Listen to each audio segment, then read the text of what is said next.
Jail में Lawrence की ताकत कितनी है, उसका कितना राज चलता है, इसकी झलक दुनिया ने पहली बार तब देखी थी जब उसने जेल में बैठे बैठे सिद्धू मूसेवाला, बाबा सिद्दीकी की हत्या कराई। लेकिन अब लॉरेंस गैंग समेत कई गैंगस्टरों पर पुलिस का हंटर चलने वाला है। पुलिस तफ्तीश की रोशनी से वांटेड बदमाशों के ठिकानों में छापेमारी की। इस दौरान कुछ बदमाशों को हिरासत में भी लिया गया है और सभी से पूछताछ चल रही है। धंधा है पर गंदा है ये, लेकिन कभी नहीं पड़ा मंदा है ये। मुंबई की माया नगरी एक पाताल लोक है। न जाने कितने गैंगस्टर यहाँ आए और चले गए। कभी पुलिस की गोली ने माथे में सुराख कर दिया तो कभी गैंगवॉर की आग में खाक हो गए। राजधानी दिल्ली में गैंगस्टर और उनसे जुड़े गुर्गों के ठिकाने पर रात भर छापेमारी चली। सूत्रों के मुताबिक gangster Lawrence Bishnoi, Kaushal Chaudhary gang, Himanshu Bhau gang, Kala Jathedi, Hashim Baba, Chhenu gang, Gogu gang, Neeraj Bawania, Tillu Tajpuriya gang से जुड़े एक्टिव लोगों और वांटेड बदमाशों के ठिकानों में छापेमारी हुई है। इस दौरान कुछ बदमाशों को हिरासत में भी लिया गया है और सभी से पूछताछ चल रही है। लॉरेंस गुजरात की साबरमती जेल में बंद है। लॉरेंस की ओर से धमकी दी गई है कि सलमान खान और दाऊद गैंग की मदद करने वाला अपना हिसाब किताब रखे। इसके बाद से पुलिस को शक है कि सलमान खान से करीबी के चलते ही बाबा सिद्दीकी की हत्या की गई। ऐसा पहली बार नहीं है कि बिश्नोई गैंग ने हत्या की किसी वारदात को अंजाम दिया हो। इससे पहले भी पंजाबी सिंगर सिद्धू मूसेवाला और करनी सेना के अध्यक्ष सुखदेव सिंह गोगामेड़ी की हत्या कराई गई थी। यही वो वक्त था जब लॉरेंस बिश्नोई जरायम की दुनिया के अपने दोस्त गोल्डी बरार के संपर्क में आया। दोनों ने एक साथ छात्र राजनीति में एंट्री की, लेकिन दूसरे गुट से टकराव की वजह से जरायम की दुनिया में आ गए। इसमें एंट्री से पहले लॉरेंस बिश्नोई LLB कर चुका था।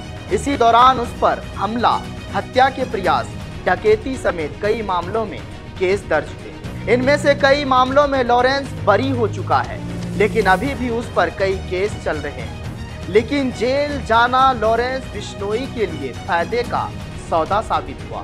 जो काम वो जेल के बाहर से नहीं कर सकता था, वो जेल के अंदर जाकर कर पाया। लॉरेंस गैंग में देश और विदेशों में 700 से ज्यादा शूटर शामिल बताए जाते हैं। आखिर कॉलेज में पढ़ने वाला एक स्टूडेंट जरायम की दुनिया में दाखिल क्यों हुआ? लॉरेंस बिश्नोई का जन्म पंजाब के फिरोजपुर जिले में हुआ था। उसके पिता हरियाणा पुलिस में कांस्टेबल थे। हालांकि बाद में उन्होंने पुलिस की नौकरी छोड़कर खेती शुरू की। लॉरेंस ने 12वीं तक की पढ़ाई अबोहर जिले से की। इसके बाद आगे की पढ़ाई चंडीगढ़ के DAV कॉलेज से। यहाँ लॉरेंस को पॉलिटिक्स में दिलचस्पी हुई और वो स्टूडेंट पॉलिटिक्स में शामिल हुआ। दिल्ली में गैंगस्टर के खिलाफ ताबड़तोड़ एक्शन। लॉरेंस बिश्नोई समेत कई गैंगस्टर के ठिकानों पर छापे। रात भर चली गैंगस्टर के ठिकानों पर छापेमारी। क्या लॉरेंस बिश्नोई का घर हो जाएगा कुर्क? दरअसल जेल के अंदर जाने के बाद वो कई गैंगस्टरों के संपर्क में आया और उनके साथ मिलकर उसने अपनी गैंग का विस्तार किया। इसी दौरान वो हथियार डीलरों के संपर्क में भी आया। ऐसा कहा जाता है कि धाक जमाने के लिए उसने लुधियाना में नगर निगम का चुनाव लड़ रहे उम्मीदवार की गोली मारकर हत्या कर दी थी। उसे राजस्थान पुलिस ने 2014 में गिरफ्तार कर लिया था। सवाल यह है कि क्या लॉरेंस डी कंपनी के सरगना दाऊद की राह पर चल चुका है, या फिर वो डी कंपनी की बची कुची जड़ों को देश से उखाड़ने पर आमदा है? हकीकत किसी को नहीं पता, क्योंकि जुर्म की दुनिया में अक्सर हकीकतें वक्त के गर्दो गुबार में दफन हो जाती। इस कहानी में आज के लिए बस इतना ही। जनतंत्र टीवी पर खबरों का सिलसिला जारी रहेगा।